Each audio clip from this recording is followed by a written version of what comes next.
പവിത്ര ധന്യമായ നാമങ്ങളിൽ ഏറ്റവും ശ്രേഷ്ഠതയുള്ളൊരു നാമമാണ് യാ മലിക് യാ അല്ലാഹ്. ആ ദിക്ർ ചൊല്ലിയാൽ അല്ലാഹു വലിയ അനുഗ്രഹങ്ങൾ നമുക്ക് നൽകും. മനസ്സിന്റെ വിഷമങ്ങളും പ്രയാസങ്ങൾ അല്ലാഹു മാറ്റിത്തരും. ഇപ്പൊ ധാരാളം ആളുകൾക്ക് വിഷമമാണ്, പ്രയാസമാണ്, ഒരു കാര്യമില്ലാത്ത കാര്യങ്ങൾ ആലോചിച്ച് വിഷമമാണ്. സാധാരണ ഒരു പെൺകുട്ടി ഉണ്ടായാൽ ആ കുട്ടിയെ വളർത്തുന്നതിൽ അത് ഓർത്ത് ഇങ്ങനെ വിഷമിച്ചിരിക്കും. കുറച്ച് കഴിഞ്ഞാൽ കല്യാണത്തിന്റെ കാര്യം ഓർത്ത് വിഷമിക്കും, പഠനത്തിന്റെ കാര്യം ഓർത്ത്, കല്യാണത്തിന്റെ കാര്യം ഓർത്ത്. കല്യാണം കഴിഞ്ഞാൽ ആ കുട്ടി ഗർഭിണിയാകുന്നില്ലല്ലോ, അതിനെ ഓർത്ത് വിഷമിക്കും. കുറച്ച് കഴിഞ്ഞാൽ ആ കുട്ടികൾ എങ്ങനെ വളർത്തുമെന്ന്, കുട്ടി ഉണ്ടായ ശേഷം കുട്ടി എങ്ങനെ വളർത്തുമെന്ന് ആലോചിച്ചുകൊണ്ടിരിക്കും. അങ്ങനെ ആവശ്യമില്ലാത്ത ടെൻഷൻ പല ആളുകളുടെയും മനസ്സിന് ഇങ്ങനെ ഉണ്ടാക്കിക്കൊണ്ട് ബുദ്ധിമുട്ടുന്ന ആളുകളാണ്.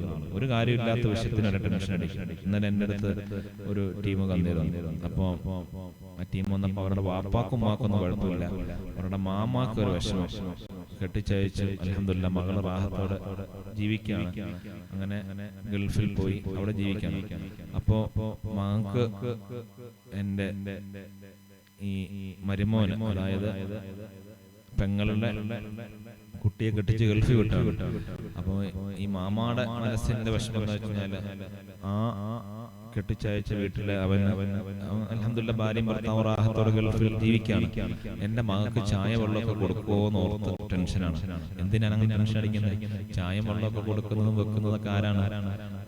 ഭാര്യയും പെണ്ണല്ലേ വെക്കേണ്ടത്. പിന്നെ അവർക്ക് ആവശ്യമുള്ളപ്പോൾ ചായ ഉണ്ടാക്കി കുടിക്കുക, വെള്ളം കുടിക്കുക, ഭക്ഷണം കൊടുക്കുക, അവനെ സന്തോഷിപ്പിക്കുക എന്നല്ലാതെ ആ കാര്യം ഇവിടെ നിൽക്കുന്ന മാമ എന്തിനാ വിഷമിക്കുന്നത്?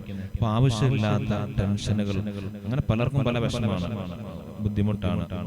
എൻ്റെ ആങ്ങളയുടെ മകന്റെ അവസ്ഥ എന്താവും, പെങ്ങളുടെ മകന്റെ അവസ്ഥ എന്താവും, എൻ്റെ മോൾ എങ്ങനെയാവും, അങ്ങനെ ആവശ്യമുള്ളതും ഇല്ലാത്തതും എല്ലാം മനസ്സിൽ കൊണ്ടൊന്ന് ടെൻഷൻ അടിച്ച് ജീവിക്കുന്ന പല ആളുകളുണ്ട്. അല്ലാഹു എല്ലാവരുടെയും മനസ്സിന് റാഹത്ത് കൊടുക്കുമാറാവട്ടെ. അങ്ങനെ മനസ്സിന് ബുദ്ധിമുട്ടുള്ളവർ, ആവശ്യമില്ലാത്ത ടെൻഷൻ എല്ലാം മനസ്സിൽ കയറ്റിക്കൊണ്ടിരിക്കുന്നവർ, അങ്ങനെ പ്രയാസപ്പെടുന്നവർ, അവർക്ക് ടെൻഷൻ മാറാനും മനസ്സിന് റാഹത്ത് കിട്ടാനും എല്ലാ ദിവസവും രാവിലെ 100 പ്രാവശ്യം യാ മലിക് യാ അല്ലാഹ് എന്ന് ചൊല്ലിയാൽ മനസ്സിന്റെ ബുദ്ധിമുട്ടുകൾ, വിഷമം, പ്രയാസം അല്ലാഹു മാറ്റിക്കൊടുക്കും.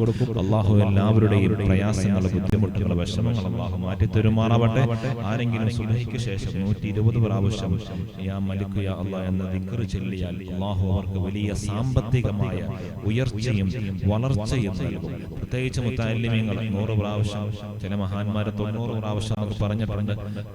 യാ മലിക് യാ അല്ലാഹ് എന്ന ദിക്ർ ചൊല്ലിയാൽ നല്ല ഇൽമുൽ അല്ലാഹു ബറക്കത്ത് നൽകും. നാഫിയായ ഇൽമിന് അല്ലാഹു വർദ്ധിപ്പിച്ചു തരാൻ അത് കാരണവും. അല്ലാഹു നമുക്കെല്ലാം നാഫിയായ അറിവ് നൽകി അനുഗ്രഹിക്കുമാറാവട്ടെ. അല്ലാഹു തആല ദീനി ഖിദ്മത്തിനുള്ള തൗഫീഖ് നൽകുമാറാവട്ടെ. അപ്പോൾ മുത്തഅല്ലിമീങ്ങളും ആലിമീങ്ങൾക്കൊക്കെ പതിവാക്കാൻ പറ്റുന്ന ഒരു ദിക്റാണ് യാ മലിക് യാ അല്ലാഹ്. ആ ദിക്റിന്റെ ബറക്കത്ത് കൊണ്ട് അല്ലാഹു നമുക്ക് നാഫിയായ ഇൽമിനെ ഏറ്റി തരുമാറാവട്ടെ. അല്ലാഹുവിന്റെ ഏറ്റവും ശ്രേഷ്ഠതയുള്ള നാമം അത് ചെല്ലാനും അതിന്റെ മഹത്വങ്ങൾ ഉൾക്കൊണ്ട് ജീവിക്കാനും അല്ലാഹു നമുക്ക് തൗഫീഖ് നൽകി അനുഗ്രഹിക്കുമാറാവട്ടെ. ഈ മഹത്തായ സദസ്സ് എല്ലാ ദിവസവും കാണുന്ന, കേൾക്കുന്ന, പങ്കെടുക്കുന്ന മുഴുവൻ ആളുകൾക്കും നീ ബറക്കത്ത് ചെയ്യണേ അല്ലാഹ്.